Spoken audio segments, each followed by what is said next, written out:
Lehmann Audio Linear SE headphone amp. This is the beast itself. Now this cost me 1,300 sterling, UK pounds. Well, I bought mine here in Ireland, so that was 1,700 euros. Now the first thing you'd have to say about this is there are several linear models, but this is the top of the range, the SE. The next one to that is just the plain linear. And the difference in the two in price is roughly 500 euros. This is, as I say, 1,300 pounds. The ordinary linear is, I think, 800. So you're talking a difference of something like between 400 or 500 pounds between this and the linear.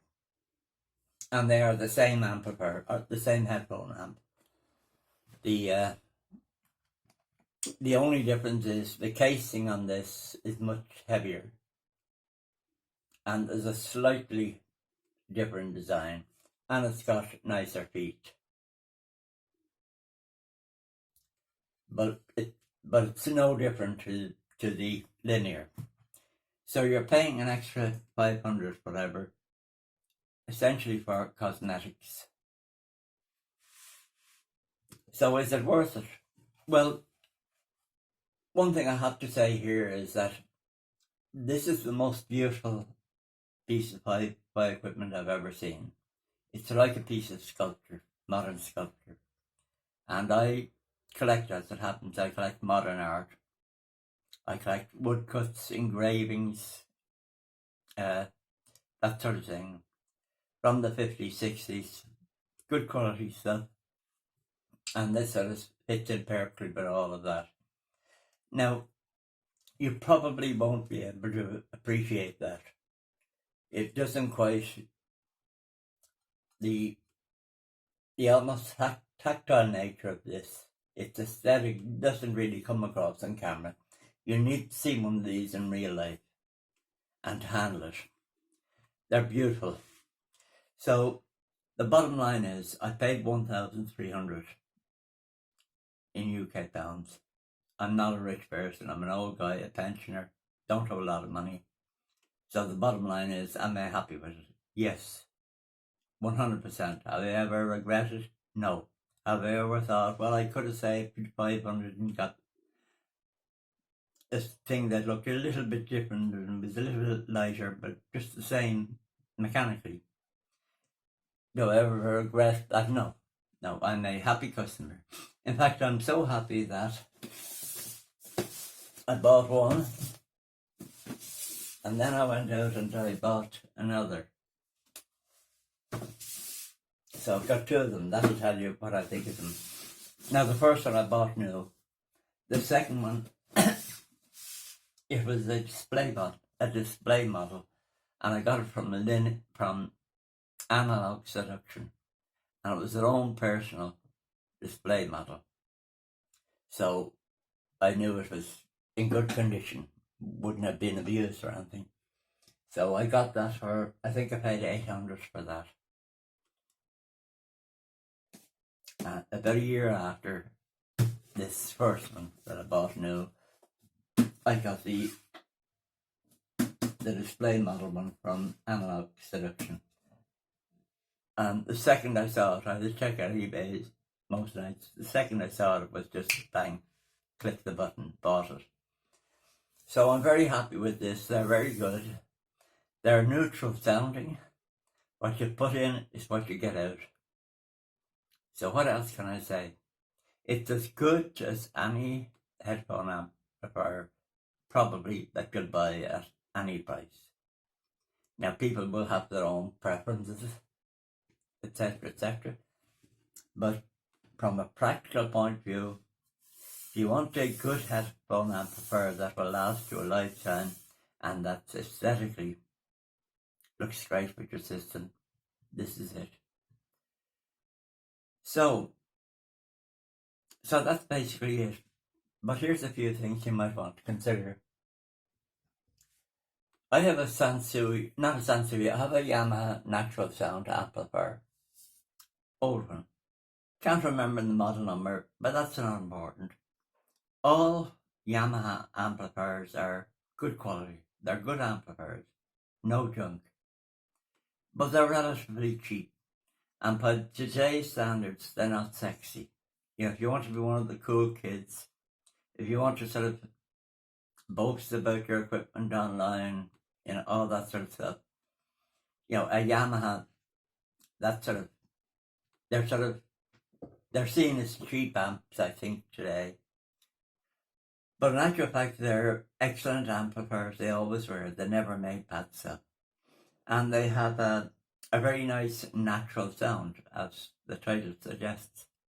Now, I picked mine up on eBay for 120 or 100 pound. So you pick a good one up for 100, 150. Different models will have different features, but essentially it's the same amplifier. One Yamaha will sound very similar to the other. So you can buy an amplifier like that, and they have a headphone input or output. So what's the difference with my Yamaha amplifier and this? What's the difference in sound? Well, the answer is there is no difference. My Yamaha amplifier that I picked up for £100 second hand sounds just as good as this.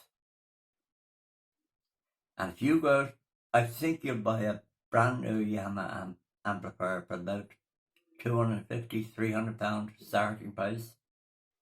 If you buy one of those with a headphone socket, the chances are it will sound just as good as this linear SE for 1,300. Now, what was I going to say? Yes. Now, the difference of my amplifier is my amplifier has a treble and it has a bass. It also has a loudness knob, which is effectively, you turn from one direction, you've got a really warm vinyl sound. Turn it down the other direction, you've got a more clinical, for maybe electronic music. So, and on this you've no tone controls. As I say, what you put in, that's what you get out. And if you buy, let's say, I'm a jazz guy and I like British jazz, preferably the older stuff, maybe the 60s, 70s, 50s.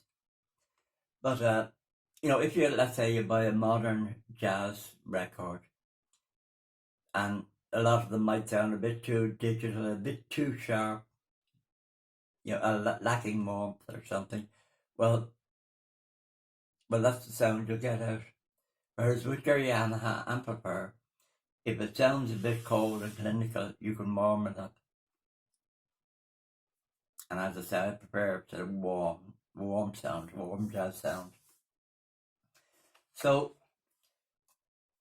as I say, you pick up a good amplifier second hand on eBay for £100 to £150. A good amplifier, which will sound just as good as this, and you have the extra that you can adjust the tone, and you can't do it here.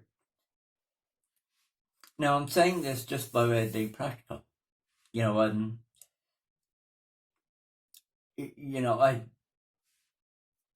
There is this thing, people will buy an upgrade, they'll buy something expensive and then they will insist it sounds better. And 99% of the time, this is just crap. Most of the upgrades you get for your turntable, the extra 2,000 or 5,000 doesn't make a difference in sound quality. A lot of people think it does, but there's a huge level of persuasion and psychology that goes into all of this. And with something like this, it looks so good. If you've got a nice turntable and you've got that sitting beside it, and you've got a nice phono amp, and all of that, you have an expectation. It looks serious. You feel it's serious. It's all good quality. And there's a real pleasure in all of that. But the reality is, the actual sound quality, people will people will tell you like they got a bearing, they upgraded the bearing and the sound is great now on their turntable, or they got a new belt and they can hear the sound. Well, no, you don't hear the sound. Yeah, that's 90% of this is snake oil. But with this, it'll last a lifetime. You'll never have to upgrade it. It's aesthetically lovely thing to have. I'm very happy with it, so I'm not criticizing this in any way. But does it sound better than maybe a €100 second-hand Yamaha amp? No. And with the Yamaha amp, you can warm the sound up, cool it down. And I use both. I use this most of the time, but every so often I'll get a record and I'll plug my headphones into the Yamaha amp because I want a bit more warmth. So that's basically all I wanted to really say. Do I have anything else to say? The minute I switch this off, I'll think of something I should have said. So is there anything else? It's got gain switches, but technically this is inside. It's the same as the straight linear. And you're saving 500 or thereabouts with that. But I don't want to stop talking because I have a feeling there's something I didn't mention. But I'm very happy with it. Very happy. And I would recommend them absolutely. But if you're not into aesthetics, if you really don't mind if you really don't care if your equipment looks sexy or not, you might want to consider just buying any decent quality amp, and you get a decent quality amp new for €250-300. So that's it. Now I have just an old type Riga Planer 2, the one with the wooden trim, and I bought a couple of upgrades for, as you do. One of them was Groove Tracer Subplatter. Does it make a difference in sound? No. You could use anything as a subplatter. It's not going to change the sound of your music. It's not going to bring out less or more detail. So, and my cartridge is a Van den Hul DDT, which is the cheapest Van den Hul cartridge you can buy. But I like these. I couldn't afford the really, really expensive ones. But prior to my current cartridge, I used to have a Van den Hul MC10. Beautiful cartridge. You can buy them for the DDT is 1,000, and there's a few cartridges in that range that go up to about 2,000, and they sound great with this. But having said that, they sound great with my Yamaha amp that costs 100. So you pay your money and you take your pick. But I'm very happy with it. Certainly if you see one second hand, if you see one for maybe 700-800-ish, I'd recommend them. So, and I think that's it. It is. So take care.